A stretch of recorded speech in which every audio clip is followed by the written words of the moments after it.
हाँ जी। अब जी। गुना जी ठीक है, अभी ठीक है स्टार्ट कर लीजिए। जी। तो आज की क्लास हम स्टार्ट करते हैं। 3 बार नवकार मंत्र पढ़ते हैं। नमो हरिहंतानम नमो सेतानम नमो हरियानम नमो वधायानम नमो लोए सब साहुनम नमो हरिहंतानम नमो सेतानम नमो हरियानम नमो वधायानम नमो लोए सब साहुनाम नमो हरिहंतानम नमो सिद्धानम नमो आयरियानम नमो वधायानम नमो लोए सब साहुनम ऐसो पंच नमोकारो सब पावक नासनो मंगलानंचे सबेसी पडमंगवई मंगलम मंगलानंचे सवेसी पडमंगवई मंगलम। बोलिए पंच परमेष्ठी महामंत्री नवकारी की जय। भगवान महावीर स्वामी की जय। आचार्य सम्राट पूज्य श्री शिव मुनि जी महाराज की जय।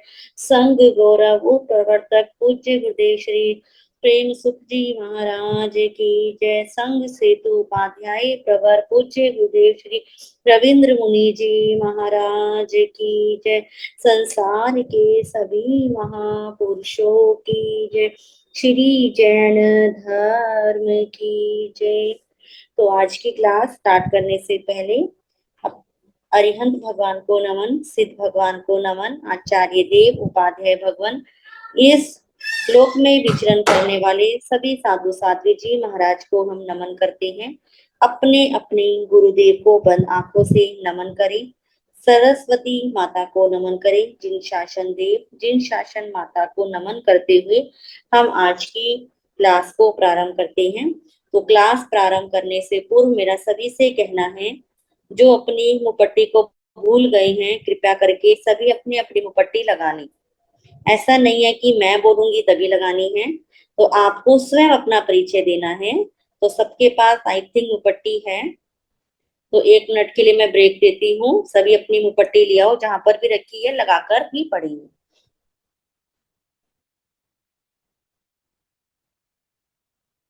जो बड़े बैठे हैं वो भी मुपट्टी लगा सकते हैं, आप स्पाइट भी ले सकते हो। और जिनकी वीडियो ऑफ है, कुछ जनों की ही वीडियो ऑन है। आप क्लास में आ गए हैं परंतु फिर भी आप पूरा समय नहीं दे पा रहे, तो कोशिश करो अपनी वीडियो ऑन करके बैठो, ताकि हमारा भी कनेक्शन बनता है कि आप सुन रहे हैं। बहुत किसी की मजबूरी है तो वीडियो आप ऑफ रखें, नहीं तो ऑन रखें। यदि आप वीडियो ऑफ करके ज्ञान लेते हैं, कुछ सीखते हैं, तो आपको गुरु की असाधना का दोष लगता है, ज्ञान की असाधना का दोष लगता है। तो जाने अनजाने में इस दोष को अपने ऊपर ना लगना दें। तो कोशिश करें अपनी अपनी वीडियो सभी ऑन रखें। ठीक है। तो आज का जो हमारा टॉपिक है, सबसे पहले आज हम 2 टॉपिक क्लियर करेंगे। एक टॉपिक है हमारा जैन प्रतीक चिन्ह, जैसे कि कैसे पता लगे इस साइन बोर्ड को देख के कि ये जैनियों का चिन्ह है। ठीक है। जैसे आप चर्च में जाते हैं, तो चर्च में कैसे पता लगता है कि ये चर्च है? तो वहां पर क्या साइन बोर्ड होता है? हाँ जी, वेदांशी बताओ क्या होता है।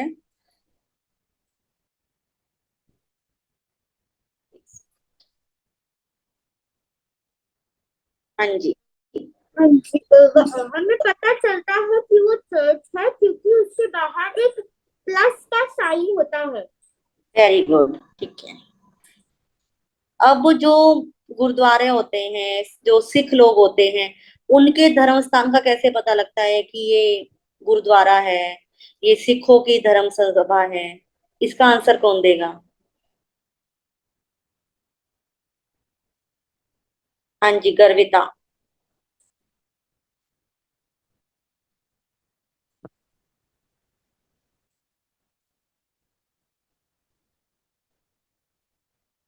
हाँ जी, बोलिए कविता जी। कैसे पता लगता है कि ये सिख है, ये सिखों की धर्म सभा है, ये गुरुद्वारा है, ये सिखों के घर है? मधेन्वंदन महाराज जी। जी जी, उन बोल। गुरुद्वारा के आगे एक चंद्र बिंदु का सिंबल होता है और उस पे एक स्टार बना हुआ होता है, इससे जी, हमें पता। Very good. और आप कैसे बताओगे कि ये जैनियों का घर है, ये जैन धर्म सभा है, ये जैनियों के ही घर हैं? आप कहीं रास्ते में चल रहे हो तो कैसे पहचानते हो आप? इसका आंसर कौन देगा? अगर आपको कोई अननोन सिटी में आप चले गए और वहां पे आप कैसे पहचानोगे कि ये जैनियों का घर होना चाहिए? कभी आपको किसी हेल्प की जरूरत पड़ गई तो कैसे लोगे? हाँ जी, किस बस इतने सबको पता है आप कैसे लोगे, और को पता ही नहीं है? हाँ जी, कियांश इसने पहली बार आज हैंड रेज किया है।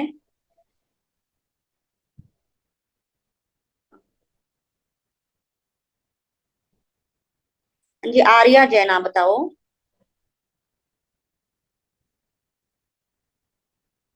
आर्या आप बोलो, अनम्यूट करो, माइक पे टच करो। नहीं हो रहा आपसे?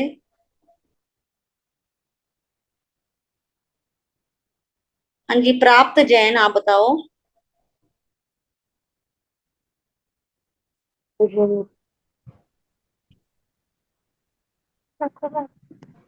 कैसे पता लगता है कि ये जैनियों का घर है, ये जैनियों की धर्म सभा है, स्थानक है, मंदिर है?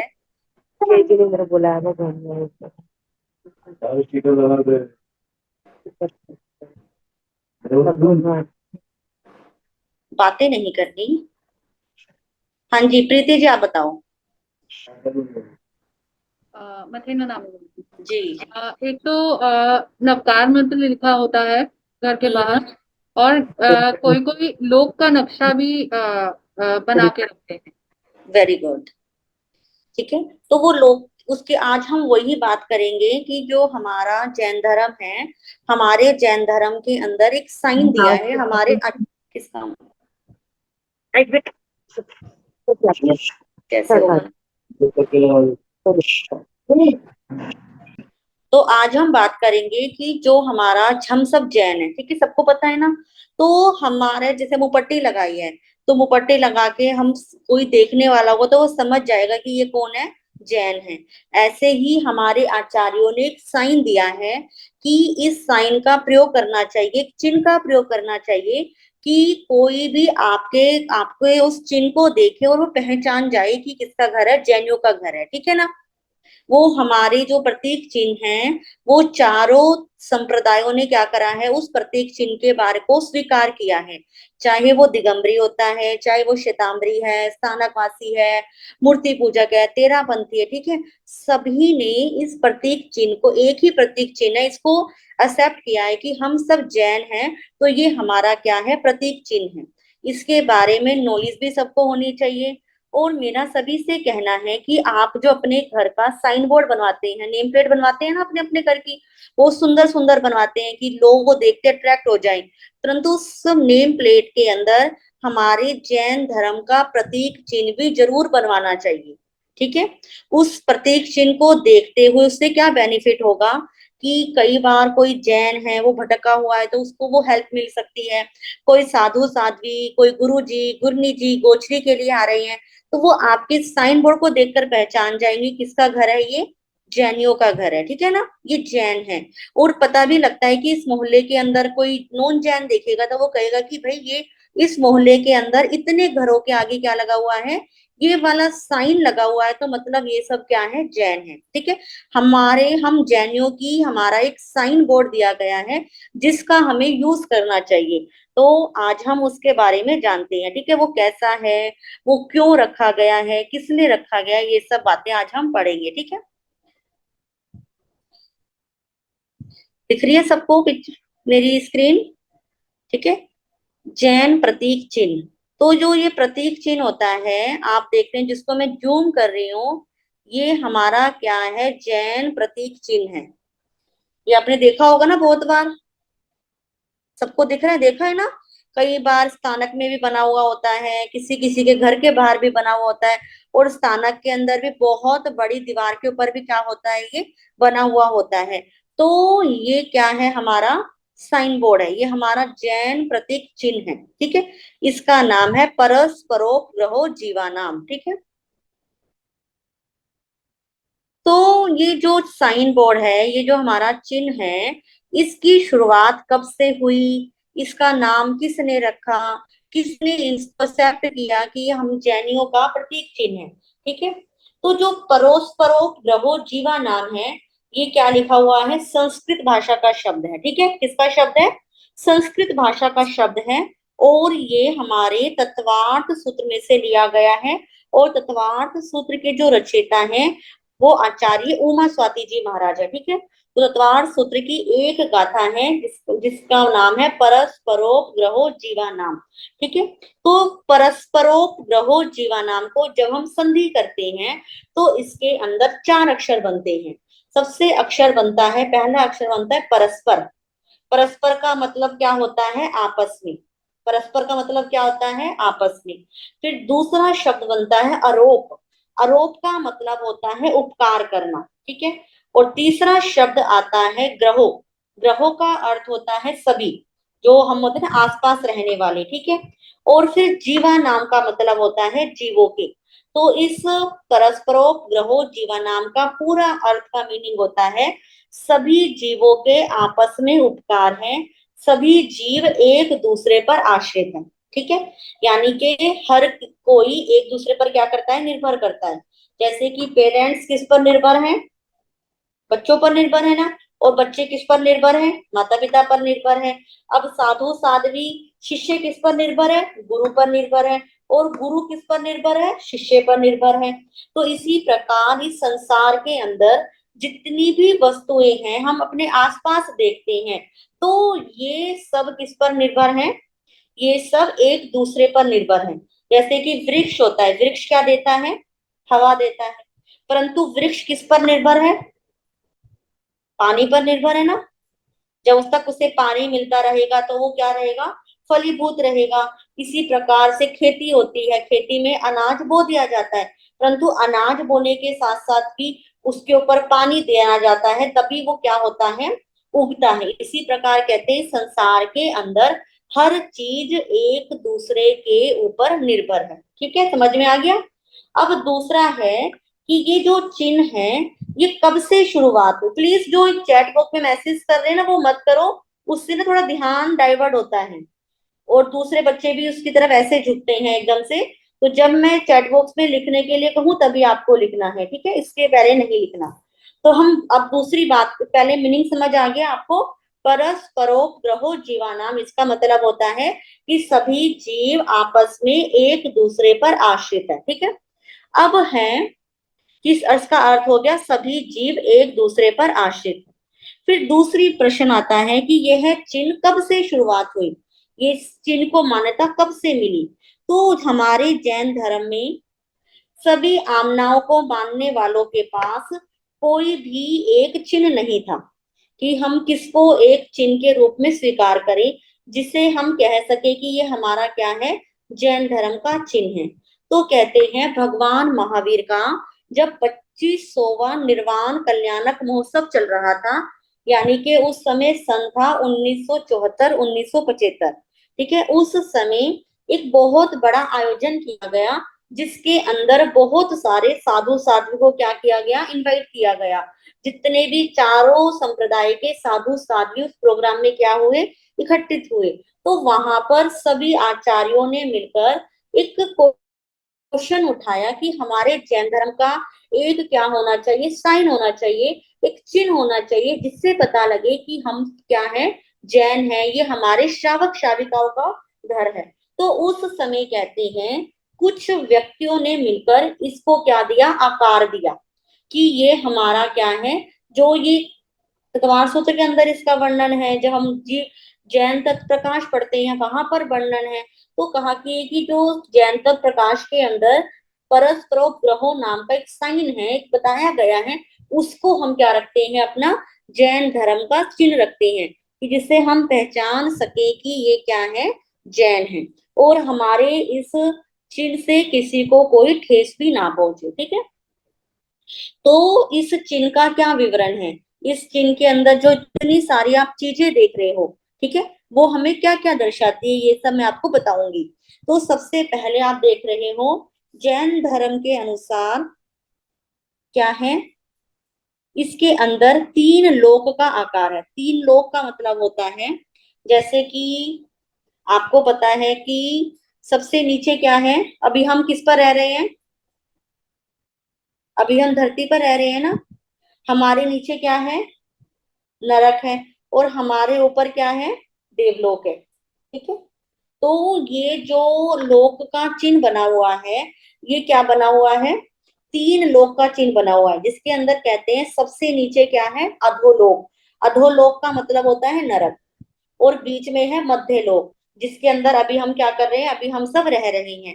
जो अधोलोक होता है उसके अंदर नरक गति के जीव रहते हैं, और जो बीच का भी मध्य लोक है, इस लोक के अंदर, इस धरती के ऊपर हम मनुष्य हैं, और हमारे साथ और कौन रह रहा है, आप किसको देखते हो अपने आसपास, और कौन अपना जीवन जी रहा है, कौन बताएगा।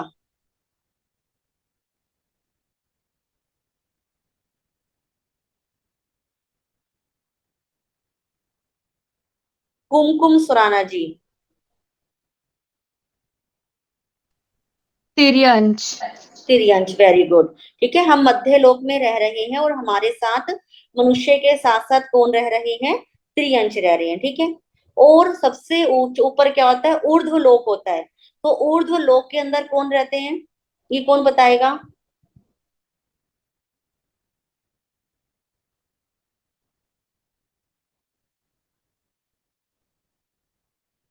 अनीता जी आप बताइए, ऊर्ध्व लोक में कौन रहता है।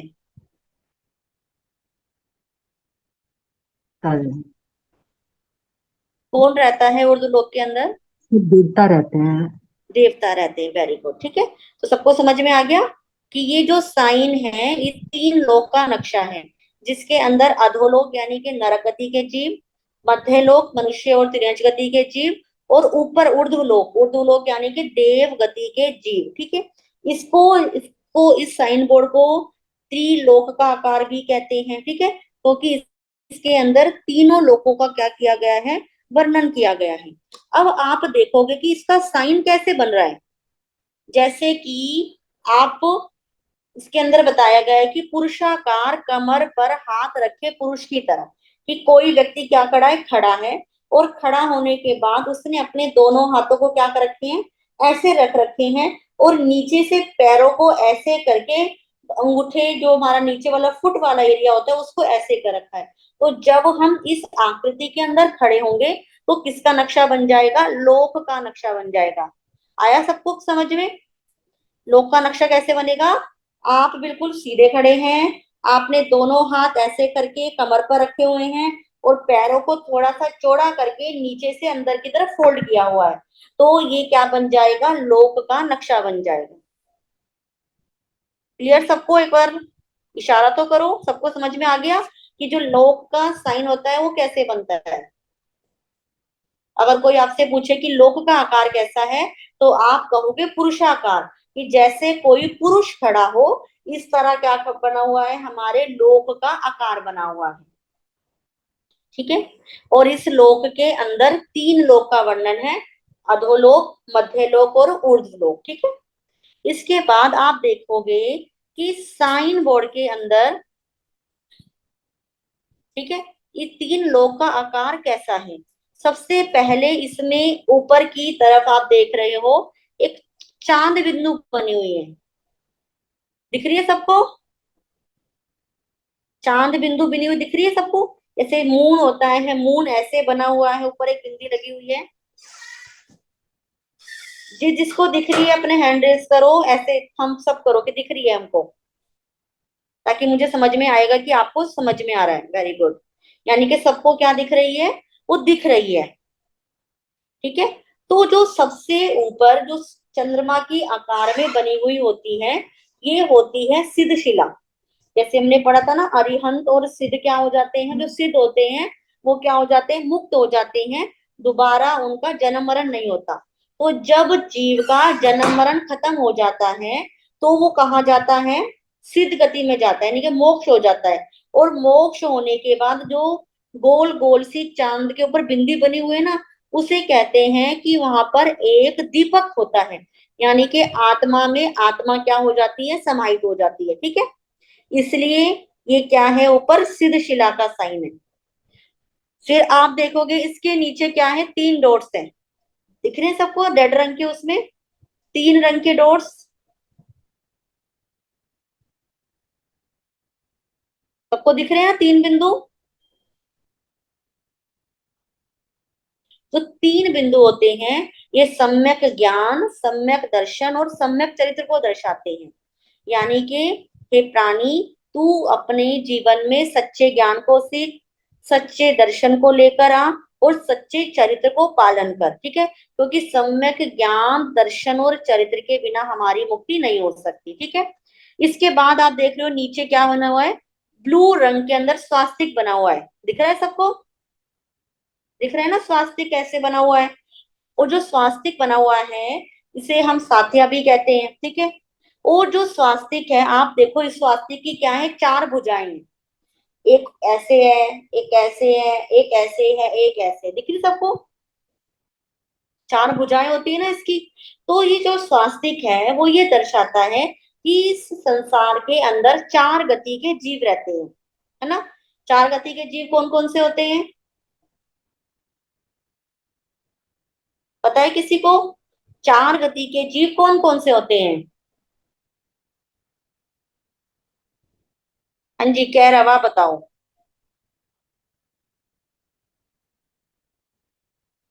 4 गति के जीव कौन कौन से होते हैं।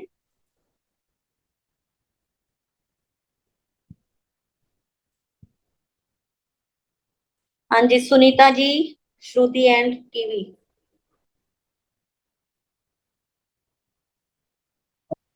मनुष्य, तिर्यंच, देव गति और नरक। नरक गति, बिल्कुल सही बात।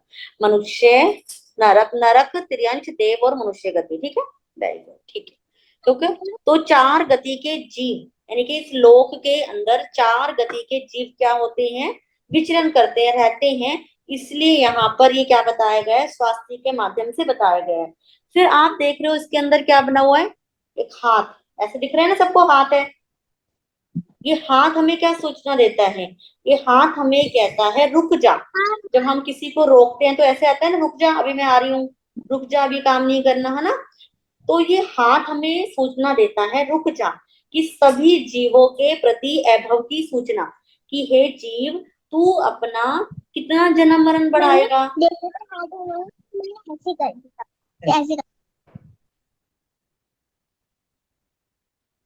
हे जीव, तू अपना कितना जन्म मरण बढ़ाएगा, अब क्या हो जा, इस संसार में आने के बाद तू क्या हो जा, रुक जा। और इसके अंदर एक अहिंसा लिखा हुआ ना, गोल गोल राउंड में दिख रहा है सबको। जो अहिंसा होता है इसका मतलब क्या होता है, इसका मतलब होता है अहिंसा, कि कभी भी किसी भी जीव की क्या नहीं करनी, हिंसा नहीं करनी। ठीक है, और कभी कभी आप देखोगे कि जैसे यहाँ पर हिंसा लिखा हुआ है, परंतु यहाँ पर हिंसा अहिंसा ना लिखकर एक 24 आरे का चक्र बना हुआ होता है। और जो चक्र बना हुआ होता है ये हमें शिक्षा देता है कि 24 क्या होते हैं, तीर्थंकर होते हैं, जिनके माध्यम से सारा संसार चलता है। ठीक है, एक बार और बार समझाती हूँ कि 3 लोक का आकार कैसा है, समझ में आ गया सबको, पुरुषाकार है।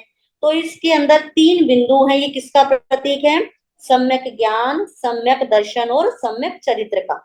ठीक है, और स्वास्तिक हमें क्या प्रेरणा देता है, कि 4 गति के जीव इस संसार के अंदर रहते हैं, नरक, तिर्यंच, मनुष्य और देव गति के जीव। और जो ये हाथ है वो क्या देता है, अभव की सूचना, कि अब तू क्या हो जा, रुक जा। ठीक है, और इसके साथ साथ आपने देख लिया, फिर मैंने बताया कि हाथ के अंदर एक अहिंसा ना लिखकर एक चक्र बना हुआ होता है, जिसके अंदर क्या होता है, 24 चक्र, 24 ऐसे राउंड राउंड बने हुए होते हैं। तो जो ये 24 राउंड बने हुए होते हैं ये हमें प्रेरणा देते हैं कि जो हमारा जैन धर्म है ये जो है तीर्थंकरों 24 तीर्थंकरों द्वारा प्ररूपित क्या है, हमारा धर्म है। ठीक है। और अहिंसा का मतलब क्या होता है, किसी भी जीव की हमें हिंसा नहीं करनी है। तो इस चिन्ह का प्रयोग आप कहाँ कहाँ कर सकते हैं, मन में प्रश्न आ रहा होगा ना कि इस चिन्ह को महाराज जी बता रहे हैं, अब मैं यहाँ यूज करूंगी, मैं यहाँ करूंगी, तो हम कहाँ कहाँ कर सकते हैं। सबसे पहली बात तो आप कोई अपना इनविटेशन लेटर बनवाते हैं, जैसे आज के समय में तो हर चीज के इनविटेशन बनवाते हो ना, चाहे वो डिजिटल मीडिया के माध्यम से, आप व्हाट्सएप के माध्यम से, फेसबुक से माध्यम से, इंस्टा से, सबको क्या देते हो, इनविटेशन देते हो कि आज ये बर्थडे है, ये किट्टी पार्टी है, या फिर आज एनिवर्सरी है, मैरिज है। तो कोई भी आपके घर का फंक्शन है, तो उस फंक्शन के अंदर कोशिश करनी ही नहीं, करना ही करना है कि इस साइन को क्या करवाना है, लगवाना है, ताकि किसी नॉन जैन के पास भी जाएगा तो वो देखते ही समझ जाएगा कि ये किन के यहाँ से लेटर आया है, जैनियों के यहाँ से आया है, तो मतलब ये जैनियों का चिन्ह है। ठीक है। और दूसरी, जैन धर्म का क्या देता है, ये संदेश देता है। और तीसरी बात मैं आपको बताई थी कि घर के बाहर जो आपका नेम प्लेट होता है, उस पर आप क्या कर सकते हैं, इसको लगवा सकते हैं। इसके साथ साथ आपके जो विजिटिंग कार्ड्स होते हैं, जो यहाँ पर बड़े बैठे हैं, कोई आपकी फैक्ट्री के हैं, आपके ऑफिस है, आपकी कोई कंपनी है, उसका लोगो भी आप बैकग्राउंड में क्या करवा सकते हैं, ऐसा परस्परोपग्रहों का लिखवा सकते हैं। ठीक है। अब इस परस्परोपग्रहो जो हमारा लोक का भी साइन हमने पढ़ा है, इसके विषय में कोई किसी को डाउट हो तो 5-10 मिनट के लिए पूछेंगे, फिर दूसरा टॉपिक करेंगे।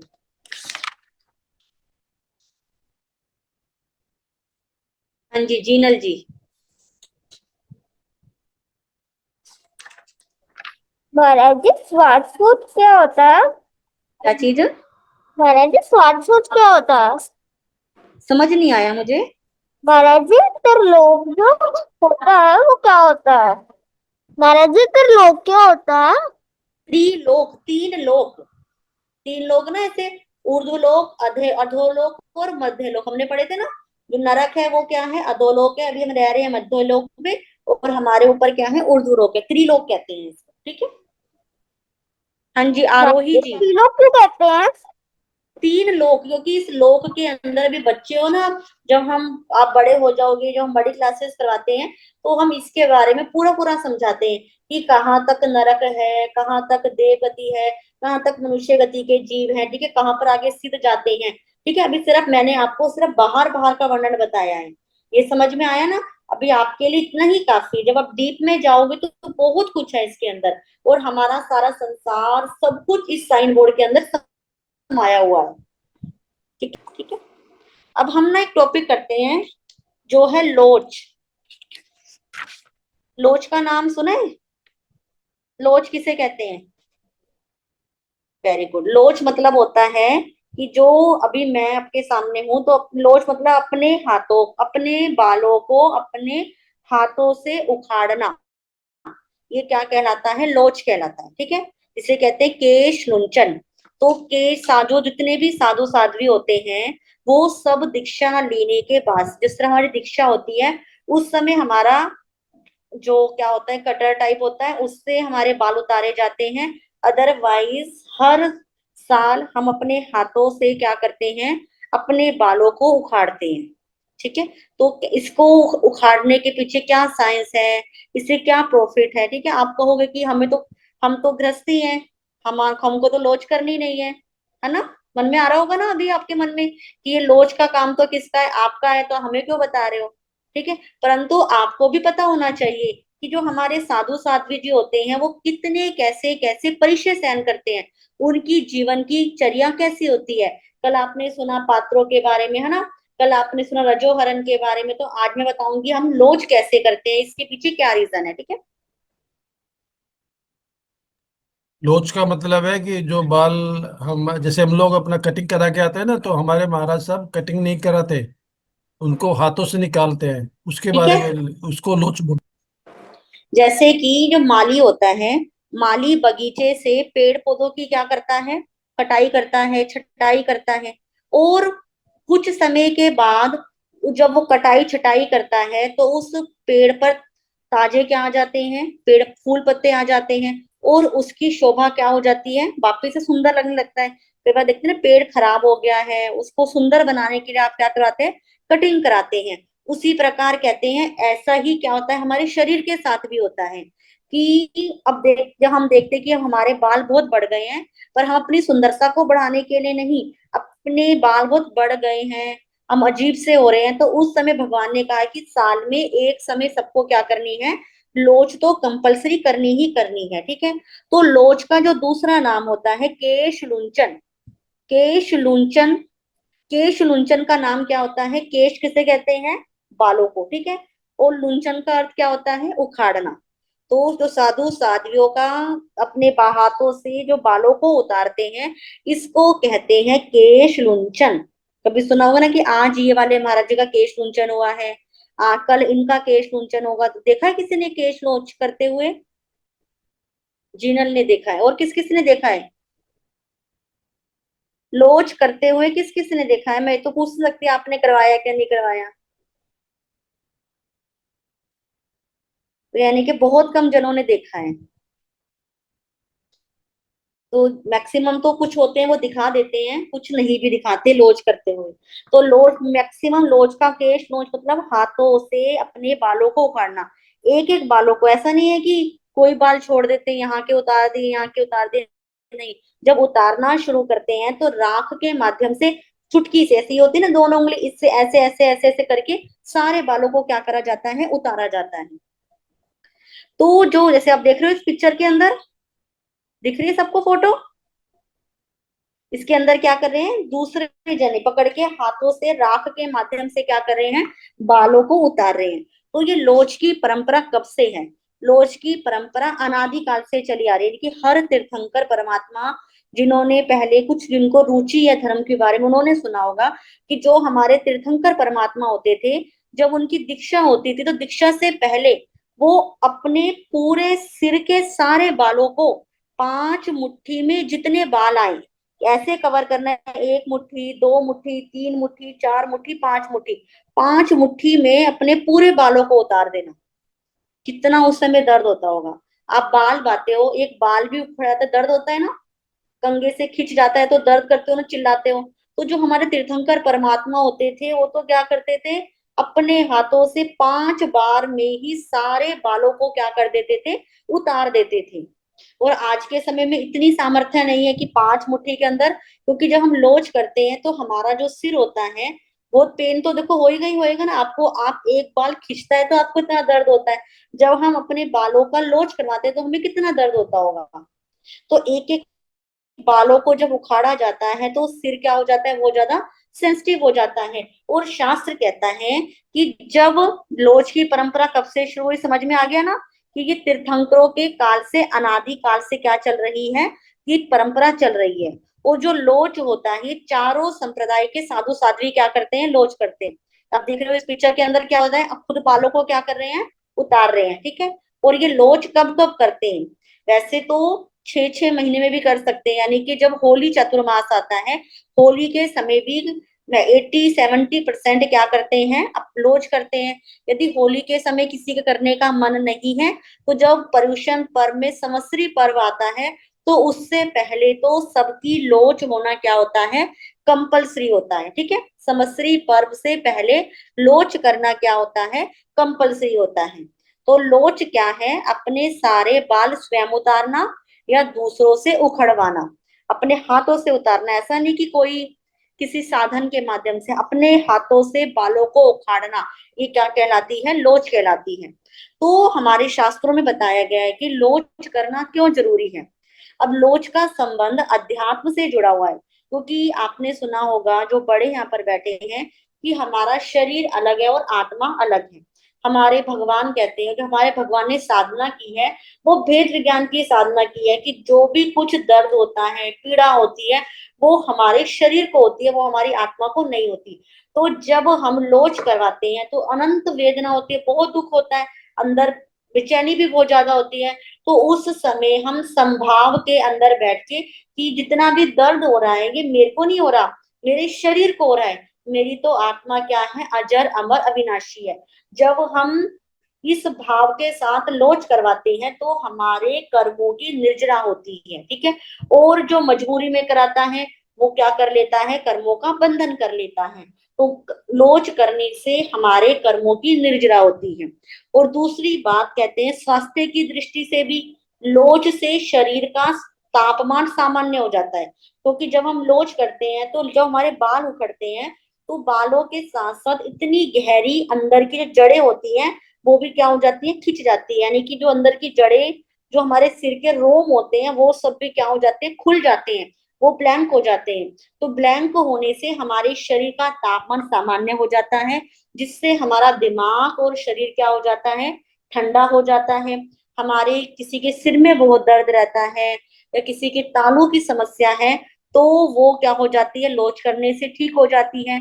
और साइंस कहता है कि भगवान ने भी कहा है कि लोच करने से विटामिन डी की पूर्ति होती है। क्योंकि विटामिन डी किससे मिलता है, सूर्य से मिलता है। जब लोच करेंगे तो सूर्य की रोशनी सीधे सिर में जाएगी और हमारा विटामिन डी क्या हो जाएगा, हमें पूरा मिल जाएगा। और बुद्धि की लोच करने से क्या होता है, दिमाग भी तेज होता है। क्योंकि हमारे सिर के बिल्कुल बीचों बीच में एक सुषुम्ना नाड़ी होती है।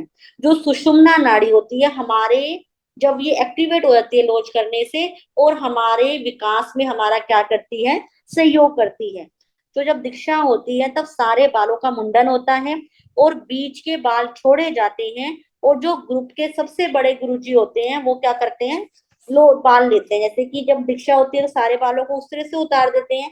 जो हमारा बीच वाला हिस्सा होता है यहाँ के 5 से 7 बाल रखते हैं और उसको जो सबसे बड़े गुरुजी होते हैं वो क्या करते हैं, हाथों से उतारते हैं, ठीक है। तो शास्त्र कहता है कि संवत्सरी महापर्व के दिन गाय के रोम जितने भी बाल हमारे शरीर में नहीं हो, सिर के ऊपर नहीं होने चाहिए। कि साधु साधियों को उससे पहले क्या कर लेनी चाहिए, लोच कर लेनी चाहिए। तो लोच करने से हमारे मस्तिष्क के बहुत सारे पार्ट एक्टिवेट हो जाते हैं। जैसे कि हमारे अंदर एकाग्रता आती है, हमारे अंदर व्यवहार करना आता है, हम खोज करने की शक्ति बढ़ती है। कि और हम जैसे कि आप देखते हैं, आप कई बार कहते हैं कि महाराज जी को मेरा नाम याद था, मैं इतनी सालों बाद गया फिर भी याद हुआ। क्योंकि जब लोच करते हैं तो माइंड भी क्या होता है, तेज होता है, गुप्त और गूढ़ विद्या को भी जान पाते हैं, ठीक है। तो लोच करने से बहुत सारी हमारे माइंड की यहाँ की जो नसें होती हैं वो क्या हो जाती हैं, एक्टिवेट हो जाती है। इसलिए भगवान ने सबको क्या बताई है, लोच करने के लिए बताया है। और जो लोच होती है वो हम करते हैं राख से। जो राख होती है ना, ब्लैक ब्लैक, जो गांवों के अंदर या जो उपले होते हैं उसको जला के करते हैं। जो जला के जो बचती है ब्लैक ब्लैक उसको हम छनवाते हैं और फिर उसको उसको मंगवा के बालों के लिए, लोच के लिए क्या करते हैं, प्रयोग करते हैं। तो कई बार कुछ बच्चे प्रश्न करते हैं कि लोच करना हर साल क्यों जरूरी है, लंबे बाल भी तो रख सकते हैं ना। तो भगवान ने हमको लोच करने के लिए इसलिए कहा है क्योंकि इंसान को सबसे ज्यादा प्यार किससे होता है, अपने बालों से होता है। अगर मैं यहाँ पर, आप में जितने भी यहाँ पर बैठे हैं बच्चे हमारे, जो स्पेशली गर्ल्स बैठी हैं, फीमेल्स बैठी हैं, मैं पूछूंगी आपको अपनी बॉडी में किससे ज्यादा प्यार है, तो आप कहोगे अपने हेयर से। कि अपने बाल हमारे छोटे नहीं होने चाहिए, बाल टूटने नहीं चाहिए, बाल लंबे लंबे होने चाहिए, है ना। तो भगवान ने क्या कहा कि जब साधु साध्वी बन जाएंगे और बनने के बाद लंबे लंबे बाल हो जाएंगे, जिनके लंबे बाल होते हैं तो उनको देख रेख भी करनी पड़ती है ना आपको।